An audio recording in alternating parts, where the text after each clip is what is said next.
flipped around right in the middle of the road right in front of me. And I said, then you didn't stop when I turned my lights on. He's like, yeah, I don't know. He's like, I'm just bringing some friends home.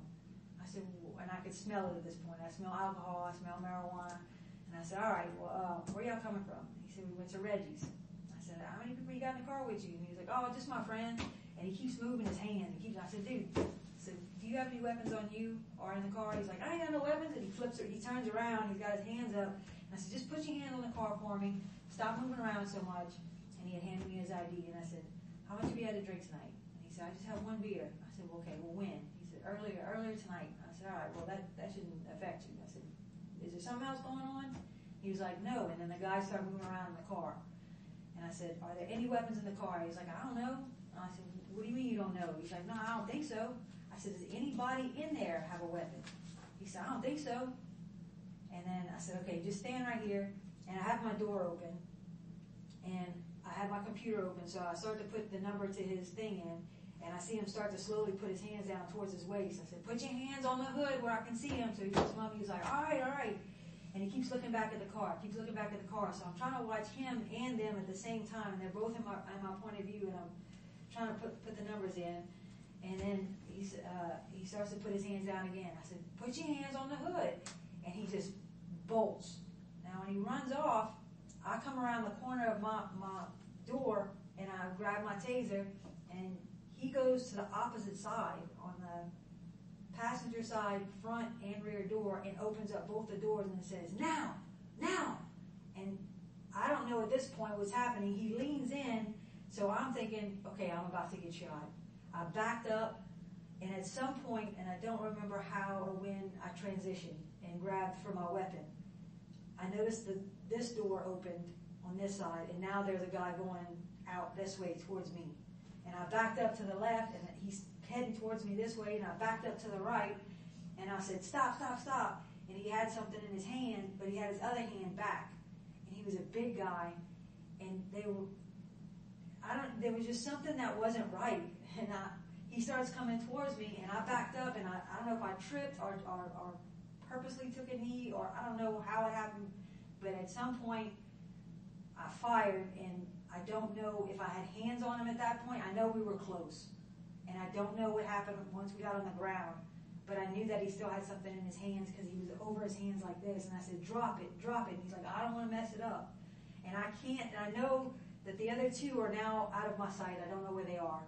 So I have my weapon up in my left hand, and I'm trying to grab for his right hand, and I see that there's still somebody else in the car. So I'm trying to shake his hand to figure out what he has, and I have my knee on his back at this point. He was like, I can't move. And I was like, just be still. And I keep trying to, I said, just drop it.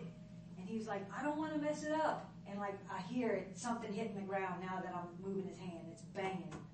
And I'm trying to look down, but it's dark, and I'm on the other side of the car, and I'm still trying to watch this guy.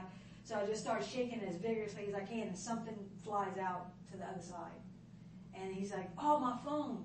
And I'm trying to hold his hand behind his back, and I'm kneeing on it, and I'm telling it, and then the driver, or the passenger, starts moving around in the car, and I'm like, oh my God, he's going to get out.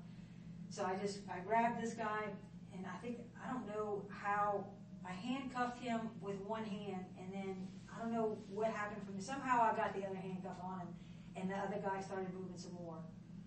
And in the academy, they always tell us they're going to aim at the vehicle.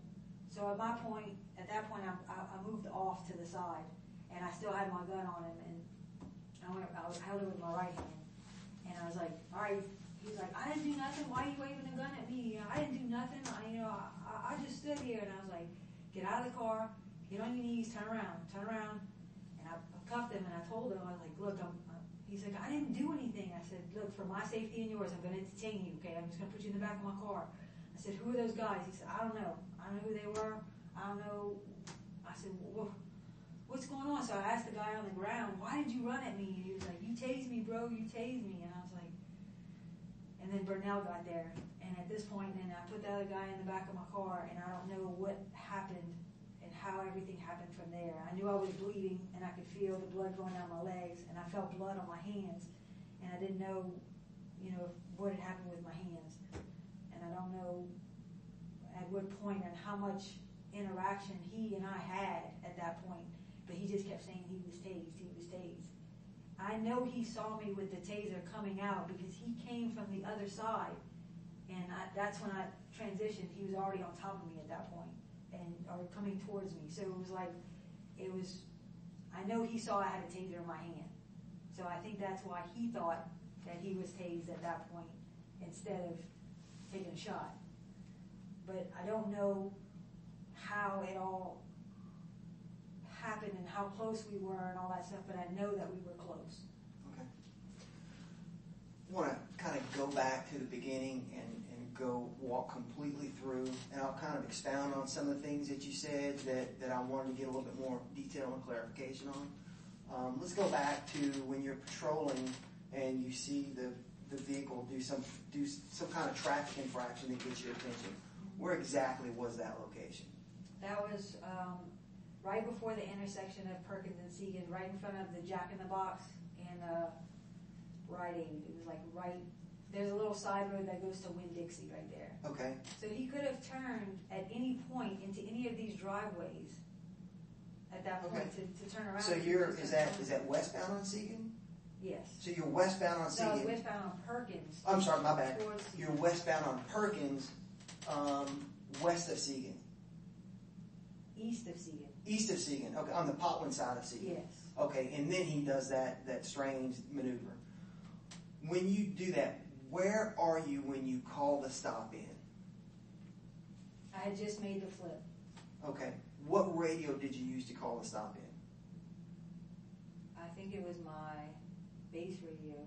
Your mobile radio in your unit? Yeah, I think so. Okay. I don't know for sure. Okay. I'm pretty sure. You think you're somewhere on Perkins near Segan when you called it in on your mobile radio? Yes.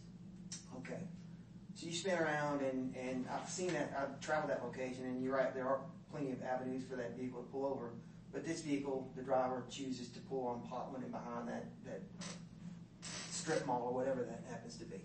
No, I'm saying instead of making that violent turn in the middle of the roadway, he could have turned into Rite Aid and then made the loop and come through, or he could have turned into Jack in the Box and made the loop and come through.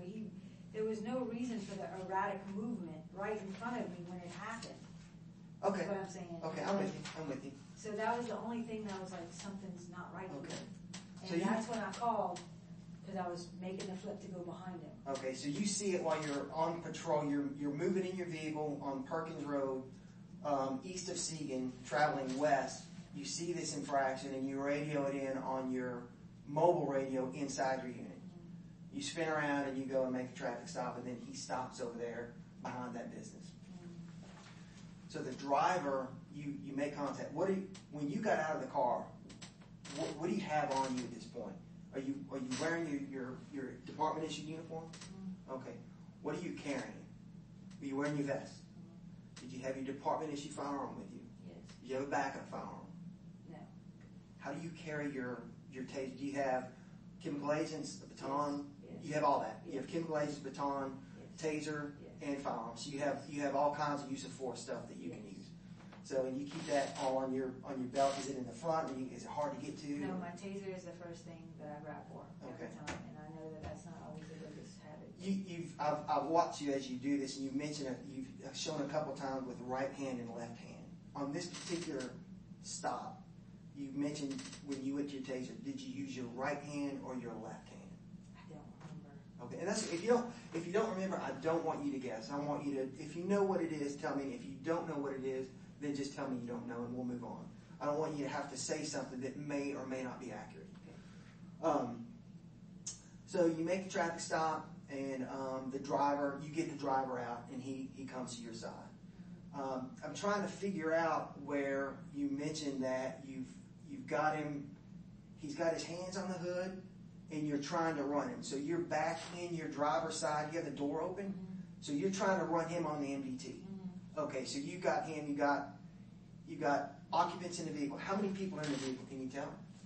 I think there's 4 more, but I'm not sure because they're all moving around in the back, and the whole thing is moving. The whole car's kind of moving while I'm sitting there.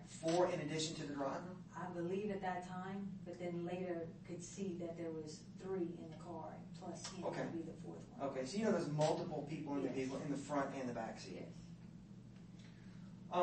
So the driver gets out.